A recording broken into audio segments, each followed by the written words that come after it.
some statistics here. Let's do it. For STEM. Okay, so and Udit can attest to these if these are correct. This is from idtech.com. Okay, I was just gonna say. Hopefully, they're not from Wikipedia. No, IDTech. We do not get our information off Wikipedia. But we do donate. Just kidding, we don't. No.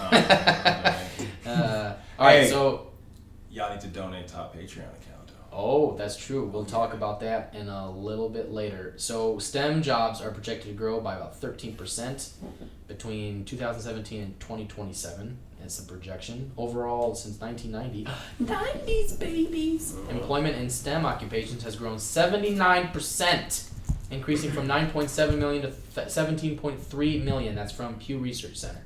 Sounds about right. Average median hourly wage for STEM jobs is almost $40, $38.85. That sounds nice. I'll take that.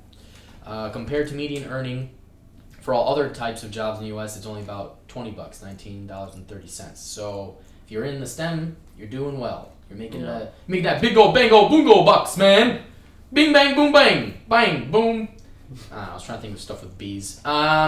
Bees. Out of 100 STEM occupations, 93% of them had wages above the national average. So, I'm getting there's a theme happening here with some of these statistics. It's like if you get in this and you do it, you're gonna have a nice life. You're gonna be able to go to the Super Bowl, the national, and buy tickets for as long as it lasts for another decade, and go to the basketball game, I guess, after that, and then hockey, and then I don't know, whatever you like. All-Star game too with the tickets. Yeah, soccer. Well, that's another topic. National average for STEM job annual salaries is $87,570. Why didn't I learn these things in school? Son of a gun. That's what I asked myself. Jesus. All right, national average for all other jobs is about half of that, $45,700. So there is an increasing demand for STEM jobs. U.S. has placed 38th of 71 countries in math and 24th in science. Good. Not good. Not good. I thought we were It's worse also- than that. Yeah. Of 35 members of the Organization for Economic Cooperation and Development, the U.S. ranks 30th. Oh, God. In math and 19th in science. Ugh. Only 36% of all high school grads are ready to take college-level science courses. Fuck. This is depressing. U.S. universities are expected to produce only 29% of the required number of graduates. That is, to fill the 1.4 million computer specialist job openings. Okay, now this is something all right, here we go. I like these. Okay, these next few stats are exactly where I wanted to go. So I'm going to read off these stats and we're going to talk about this for a few minutes. Yeah. All right, here we go. 74% of middle school girls express an interest in engineering, science, and math, but only 0.3% choose computer science as a major when they get to college. Intriguing. Women make up only about 18% of computer science undergrads, even though women earn roughly 57% of bachelor's degrees. That's a whole other thing. Girls' interest in STEM peaks in middle school, but drops off in high school. Okay, I want to find out about that from you. You're seeing that.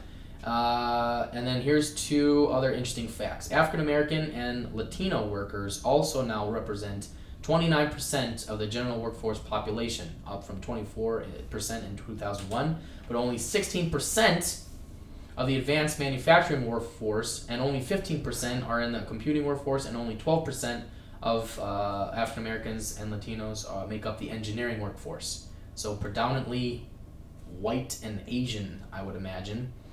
Minority women participation in STEM at the collegiate level is only 3.1% in engineering, 6.5% in physical sciences, 5.4% in math, and 4.8% in computer science. So they're underrepresented. Now, those are some statistics. Again, this is from idtech.com. Udit, Yes. are you seeing similar trends based on some of these statistics that I've just rattled off here? I'm very interested because you're dealing, I imagine, with middle school kids. Yeah. Do you do high school or just We middle do. school? Okay. We do. Perfect. We do K through 12. All right. So, We got courses. We got. Are you seeing we got these- something for everybody. is this stuff seeming accurate? Yeah. Yeah. Okay. It's very accurate. And there's a few different reasons. We're talking about consistency, like people dropping out at in high school at one of the quotes. And it's more about consistency, constant exposure, to STEM is key, because a lot of schools right now have some sort of STEM program, but it's kind of one-off. Yeah. And the goal for us is to really make things consistent. So it's like learning about science and one of your grades throughout K through 12, and then you never learn about science. Wow. So yeah, it's bringing consistency is one of our goals. So what we have started doing is, so all of our topics that we cover, drone coding, robotics, 3D printing, AI, we are now training the educators. We're providing them professional development. What that allows is, allows educators to get comfortable with these new technologies. Because it can be a lot, they have a lot to do day-to-day basis, and they don't always have time to, go get professional development out of their busy schedule. Because they have lives, yeah. presumably, kids of their own and such. Yeah. Sure. Teachers gotta live, gotta get that bread. Yeah, You know what I'm saying? man. Get that bread.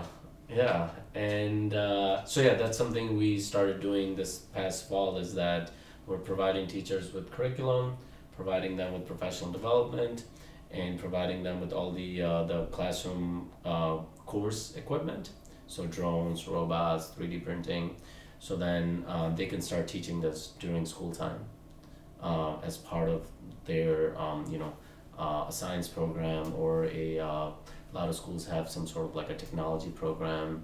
A lot of schools have started offering like a STEM course in their high school, or even K through 8. And so it's really allowing schools to bring more consistency. It's allowing schools to help with different areas like enrollment, and just parents are freaking out about all the job landscape that's changing, Right. and everyone wants to make sure that their kids are learning the most relevant. It's getting absolutely. the most relevant education. Well, it's changing daily. It's almost. changing. You know, You like, wanna- I need to keep up on this shit. The worst thing a parent can feel like afraid for their child is to their children go to school and they get out there and they're like, oh my god, my child is not prepared. Like, what the hell did we do? And and that's like one of the things where it's too late. It's like they're a senior about to graduate. Dad, Yeah. Dad, can you help me with this math problem? Oh, Holy shit! what What the hell is this? Yeah. Ask your mom. What the fuck? Exactly. So they're not getting any help at home because They're not this getting shit's help. all new. Yeah, man. I mean, even for parents, as Sure. or just adults now, Adults. right? If you're not keeping up with all this stuff, if you're not involved with that, and then your kid comes up and asking you for help or something like that, there's no way you're gonna be able to help.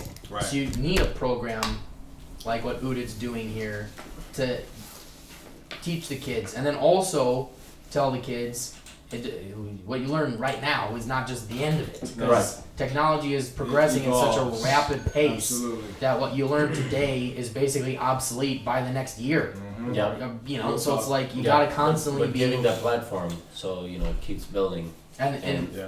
keep it getting the interest in the subject matter. Yeah. In general, is really the key driver, right? Absolutely. Because once you have a child invested in the subject matter, you would hope that they will become a life learner, Yeah. and then you don't have to worry about motivating them to learn. They will do it on their own. Yeah. And that's the key That's to your true. program, Yes. You right? feel like they'll be able to just roll Wow. out. A 40-minute podcast, and we broke it down in one simple phrase. That's right. No, but the details matter. The Details details always matter. always matter.